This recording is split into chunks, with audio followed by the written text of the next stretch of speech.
नमस्ते दोस्तों, welcome to my YouTube channel Sahaj education classes. आज हम लोग नया टॉपिक क्लास 11th का ऑर्गेनिक केमिस्ट्री में स्टार्ट करने जा रहे हैं, नॉमेनक्लेचर ऑफ ऑर्गेनिक कंपाउंड्स। इसमें लिखा हुआ है organic chemistry deals with the millions of compounds. Millions मतलब इसकी लाखों में कंपाउंड्स हैं। In order to clearly identify them, उन्हें आइडेंटिफाई करने के लिए सिस्टमैटिक मेथड ऑफ नेमिंग, एक नेमिंग का सिस्टमैटिक मेथड बनाया गया, हैज़ बीन डेवलप्ड। क्यों बनाया गया? क्योंकि हर जगह हम लोग जो है एक ही नाम से उन कंपाउंड को जान सकें। एंड इज़ नोन एज, उसे बोलते हैं IUPAC। IUPAC की फुल फॉर्म क्या होती है? International union of pure and applied chemistry. ठीक है, ये IUPAC सिस्टम ऑफ नॉमेनक्लेचर है। अच्छा, कई लोग इसे IUPAC बोलते हैं, इसका प्रोनाउंसिएशन गलत है। IUPAC ही इसको बोला जाता है और इसको बोला जाता है IUPAC system of nomenclature. IUPAC की फुल फॉर्म होती है international union of pure and applied chemistry. In this systematic nomenclature the names are correlated with their structure. इस IUPAC नॉमेनक्लेचर में जो उनके जो नाम होते हैं वो मेनली किसके बेस पे रखे जाते हैं? उनके स्ट्रक्चर्स के बेस पे रखे जाते हैं। ठीक है, ये बात आपको याद रखनी है। IUPAC नॉमेनक्लेचर्स में जो नाम जो रखे जाते हैं किसी भी चेन के या किसी भी एटम्स के या किसी भी कंपाउंड्स के, वो किसके बेस पे रखे जाते हैं? उनके स्ट्रक्चर्स के बेस पे। सच डैट दी रीडर और लिसनर, जो रीडर और लिसनर है मतलब जो पढ़ रहा है या जो सुन रहा है, तो उसका स्ट्रक्चर जो है उसको उसके नाम से जान सके। ठीक है, कि मतलब जो जैसे मान लो अल्कोहल है तो अल्कोहल में मान लो OH होगा, या कोई एन लगा है, जैसे मीथेन है तो मैथ का मतलब एक कार्बन हो गया और 4 हाइड्रोजन होंगे तो उसे मीथेन बोलेंगे, सारे सिंगल बॉन्ड से अटैच होंगे। तो मतलब रीडर और लिसनर जो है वो सुनकर उसके स्ट्रक्चर का पता लगा पाए उसके नाम से। इससे before the IUPAC system of nomenclature, IUPAC system of nomenclature पढ़ने से पहले हाउएवर ऑर्गेनिक कंपाउंड्स वर असाइंड, उससे पहले ऑर्गेनिक कंपाउंड्स को नेम्स असाइन किए गए थे जो कि उनके ओरिजिन पे बेस थे। किसके बेस थे? ओरिजिन पे या उनकी कुछ प्रॉपर्टीज़ पे बेस थे। ठीक है, तो 2 टाइप की जनरली आपने नेमिंग सुनी होगी अगर आपने थोड़ा सा ऑर्गेनिक केमिस्ट्री को पढ़ रखा होगा 10th क्लास में। एक तो IUPAC नेमिंग होती है और दूसरी होती है कॉमन और trivial naming. IUPAC naming generally decide होती है स्ट्रक्चर को देख के किसी भी कंपाउंड के, बट जो कॉमन नेमिंग होती है वो डिस्क्राइब होती है उनके ओरिजिन पे बेस पे कि वो कहाँ से बने हैं, या फिर उनकी प्रॉपर्टीज़ के बेस पे कि उनमें कौन सा केमिकल है, इस तरीके से। जैसे फॉर इंस्टेंस अगर एक एग्जांपल देखें तो citric acid is named, citric acid is named is so because, citric acid का नाम क्यों रखा गया? इसलिए रखा गया क्योंकि it is found in citrus fruits, क्योंकि ये सिट्रस फ्रूट्स मतलब खट्टे फ्रूट्स जैसे कि ग्रेप्स हो गए, ऑरेंजेस हो गए, इन सब में पाया जाता है। तो सिट्रिक एसिड नाम, सिट्रिक एसिड एक कार्बन कंपाउंड है, तो सिट्रिक एसिड नाम कहाँ से पड़ा? वो पड़ा क्योंकि वो सिट्रस फ्रूट्स में पाया जाता था। एंड ऐसी और एग्जांपल्स देखते हैं। And the acid found in red ant, ऐसा एसिड जो रेड आंट में यानी कि चींटी में पाया जाता है, लाल चींटी में, उसे बोलते हैं फॉर्मिक एसिड। ठीक है, लाल चींटी में कौन सा एसिड पाया जाता है? Formic acid. अब ये फॉर्मिक एसिड जो नाम था, ये कॉमन नेम था, ये कैसे पड़ा? Since the Latin word for ant is formica, क्योंकि जो लैटिन वर्ड होता है आंट के लिए वो क्या होता है? फॉर्मिका। ठीक है, तो फॉर्मिका से फॉर्मिक एसिड नाम रखा गया क्योंकि जो लाल चींटी है जब वो हमारे हाथ पे काटती है तो जब हमारे हाथ पे वो काटती है तो काटने की वजह से क्या होता है? वो हमारे अंदर जो है फॉर्मिक एसिड को इंसर्ट कर देती, इसी वजह से वहाँ पर रेड कलर और स्वेलिंग आ जाती। अगर हम वहीं पर उस समय कोई बेस लगा लें, जैसे कि सोडियम बाइकार्बोनेट या सोडियम कार्बोनेट जैसे बेसिस का यूज़ कर लें, जैसे बेकिंग सोडा, बेकिंग पाउडर जो नॉर्मली घर में होते हैं, तो वहाँ पर वो स्वेलिंग और जो रेडनेस है वो कम हो जाती है। क्यों? क्योंकि एसिड जो होता है जो रेड आंट से और जो बेस हमने लगाया होता है वो दोनों होकर न्यूट्रल हो जाते हैं। इसके बाद हम लोग देखें तो लिखा है दीज नेम्स आर ट्रेडिशनल, ये नेम्स कैसे हैं? ट्रेडिशनल्स हैं। And are considered as trivial and common names, इनको क्या बोला जाता है? ट्राइवियल या तो बोला जाएगा, क्या बोला जाएगा? या तो ट्राइवियल बोला जाएगा या इनको क्या बोला जाएगा? कॉमन नेम्स बोला जाएगा। ठीक है, तो आपको 2 चीज़ याद रखनी है। सिट्रिक एसिड जो नेम है वो एक कॉमन और ट्राइवियल नेम है जो सिट्रस फ्रूट से रखा गया है, और दूसरा आपको याद रखना है कि जो रेड आंट है वो जो लैटिन वर्ड होता है वो फॉर्मिका से लिया गया है और उसमें जो एसिड पाया जाता है उसको फॉर्मिक एसिड बोलते हैं, लेकिन IUPAC नॉमेनक्लेचर में उसे कुछ और बोलते हैं।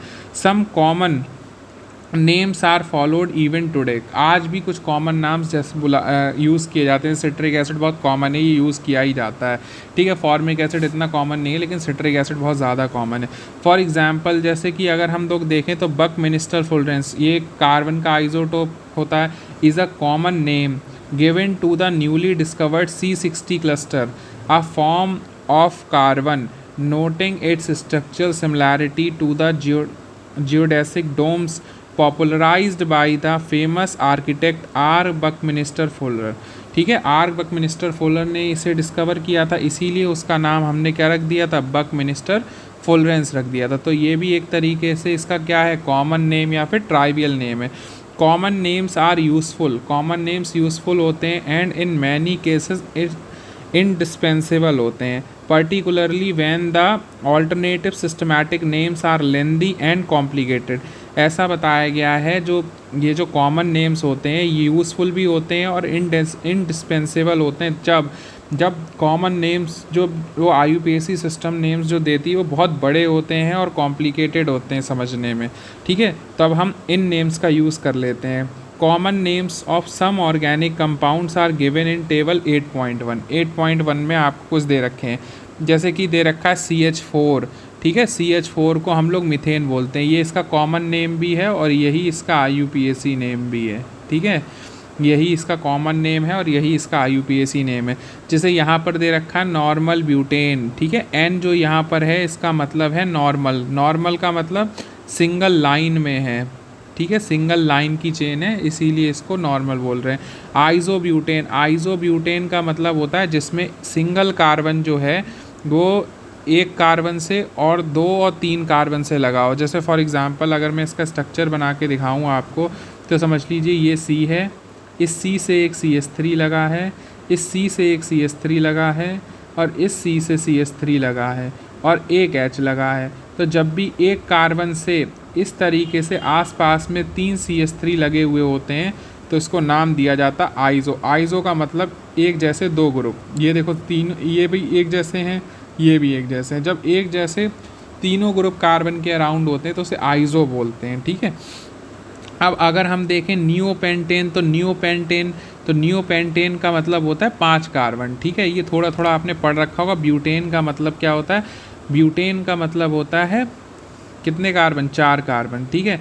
जब एक कार्बन सारे ग्रुप सेम लगे हों, मतलब CH3 ग्रुप्स जो हैं वो कितने हों आपके, 4 हों और एक सेंटर कार्बन से लगे हों, ऐसे नेमिंग्स को हम लोग नियोपेंटेन कहते हैं, ठीक है। इसके बाद आता है N propyl alcohol. N propyl neopentane में जो सब्स्टिट्यूट्स होते हैं वो चेन की फॉर्म्स में होते हैं, ठीक है। जबकि अगर आप उसको देखेंगे किसको, नॉर्मल वालों को, तो नॉर्मल वालों में कोई भी चेन या इस तरीके की प्रॉपर्टी नहीं होती। देखो कैसी होती है, मैं आपको एक बार दिखा दे रहा हूँ। जैसे फॉर एग्जांपल मान लो एन प्रोपाइल अल्कोहल है, ठीक है, एन प्रोपाइल अल्कोहल है, तो एन प्रोपाइल अल्कोहल देखोगे तो CH3C, यहाँ पर लग जाएगा H, ठीक है। या इसे इस तरीके से ना लिखो क्योंकि ज़्यादा टाइम लगेगा, इसको सिंपल लिख लेते हैं। CH2 हो गया, फिर फर्दर ये वाला हम लिख रहे हैं CH3 हो गया, CH2 हो गया, फिर CH2 हो गया और OH हो गया। जब ऐसी बिल्कुल स्ट्रेट लाइन एक चलती चली जाती है तो इसके लिए हम लोग N यूज़ कर लेते हैं। प्रोपाइल क्यों लिखा गया, क्योंकि यहाँ पर कितने कार्बन थे, 3 कार्बन थे, तो 3 कार्बन से प्रॉप होता है और आइल ग्रुप लगा देते हैं, ठीक है। और अल्कोहल क्यों बोला गया, क्योंकि इसके लास्ट में OH था। अभी ये सब कुछ समझ में आ जाएगा। देखो फॉर एग्जांपल ये आपको बहुत इंपॉर्टेंट है, लास्ट तक काम आता रहेगा ऑर्गेनिक केमिस्ट्री में। फॉर एग्जांपल याद रखना, SCHO को हम लोग फॉर्मल्डिहाइड बोलते हैं। क्या बोलते हैं, फॉर्मल्डिहाइड। ये स्ट्रक्चर कुछ ऐसा होता है, देखो इसमें H होता है, इससे लगा होता है C, इससे लगा होता है डबल बॉन्ड O, इससे लगा होता है H। इसके बाद ये भी बहुत इंपॉर्टेंट है, ये आपका आगे तक यूज़ होता रहेगा। ये जो मैं मार्क कर रहा हूँ ये आप लर्न कर लो, ठीक है। एसीटोन, एसीटोन कैसे है, देखो ये C है, C से लगा O है, तो C से लगा हुआ डबल बॉन्ड O और उससे लगा है 2 CH3, एक CH3 ये हो गया डियर, एक CH3 ये हो गया, ये हो गया एसीटोन, ठीक है। ये भी आपको याद करना है। नेक्स्ट आपको क्लोरोफॉर्म याद करना है, ठीक है।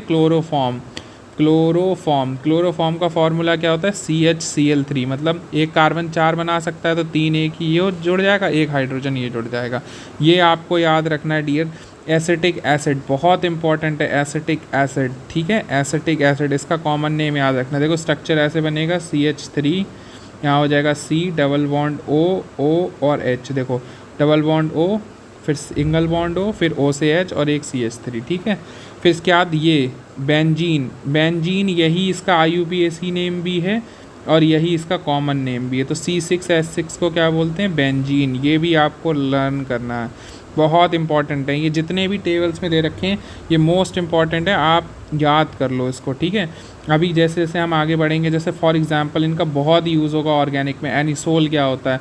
तो बेंजीन देखो इस टाइप का कंपाउंड होता है, ये होता है, ये होता है, 6 कार्बन की रिंग होती है और ऐसे करके बॉन्ड्स लगे होते हैं। जब बेंजीन रिंग होती है और उस पर OCH3 टाइप का ग्रुप लग जाता है तब इसे एनिसोल बोल देते हैं। क्या बोलते हैं? एनिसोल। ये एनिसोल है, ठीक है। एनालीन क्या होता है? एनालीन C6H5 बेंजीन रिंग होती है, इस तरीके से बेंजीन रिंग होगी और उस पर NH2 लगा होगा। क्या लगा होगा? NH2, ठीक है। जब NH2 लगा होगा तो उसको एनालीन बोलेंगे। फाइनली इतना समझ में आ गया होगा। अब ये दो और मैं समझा देता हूँ, वेट अ मिनट। बहुत इंपॉर्टेंट है ये टेबल, आपको याद होनी चाहिए। ये कॉमन नेम्स बहुत यूज़ होंगे आगे, ठीक है। बहुत मोस्ट इम्पॉर्टेंट टेबल है ये पूरी ऑर्गेनिक में, यहाँ से 11 से लेकर 12 तक ये नेम्स यूज़ होंगे, ठीक है। तो आपको मोस्ट इम्पॉर्टेंट टेबल है। फिलहाल अब बचा ये और ये, देखो ये होता है एसिटोफिनोन, इसे बोलते हैं इथाइल मिथाइल ईथर। तो एसीटोन कैसे? देखो यहाँ पर C6H5, जब भी C6H5 दिखे तो इस तरीके से आपको एक रिंग बना लेनी है, ठीक है। ये रिंग बन गई, इस पे क्या है? C double bond O, C double bond O लगा लिया और C से क्या लगा है? CH3, इसको एसिटोफिनोन बोलते हैं, ठीक है।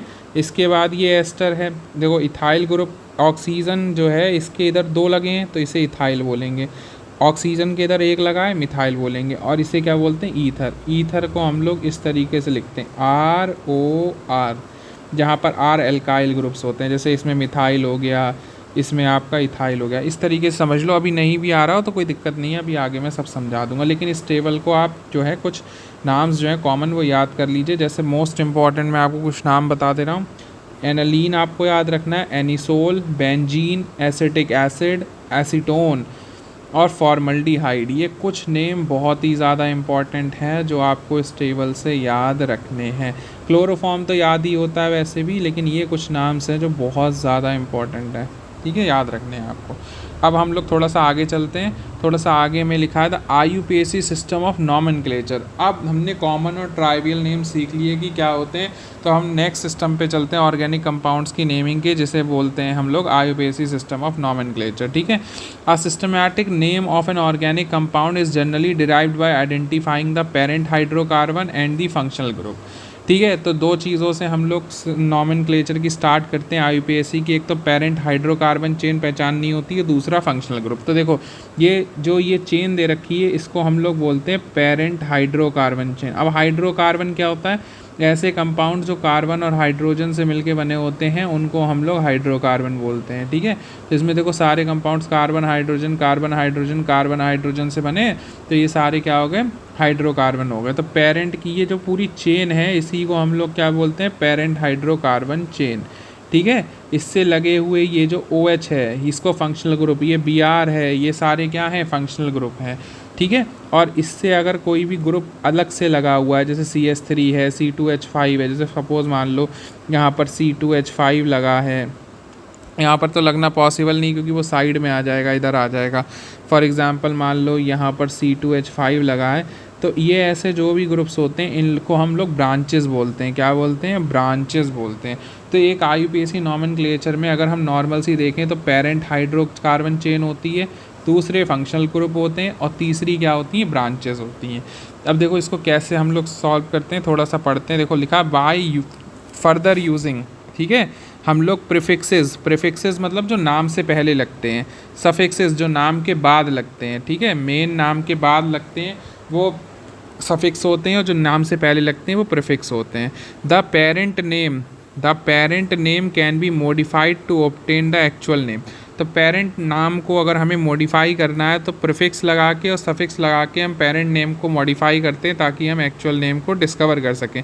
Compounds containing carbon and hydrogen only are called hydrocarbons. मैंने आपको क्या बताया कि ऐसे कंपाउंड जो कि कार्बन और हाइड्रोजन से कंसिस्ट होते हैं उनको हाइड्रोकार्बन्स बोलते हैं। ठीक है, hydrocarbon is term saturated. Hydrocarbon को तब सैचुरेट बोला जाएगा जब उसमें सारे कार्बन कार्बन किससे अटैच होंगे, सिंगल बॉन्ड से।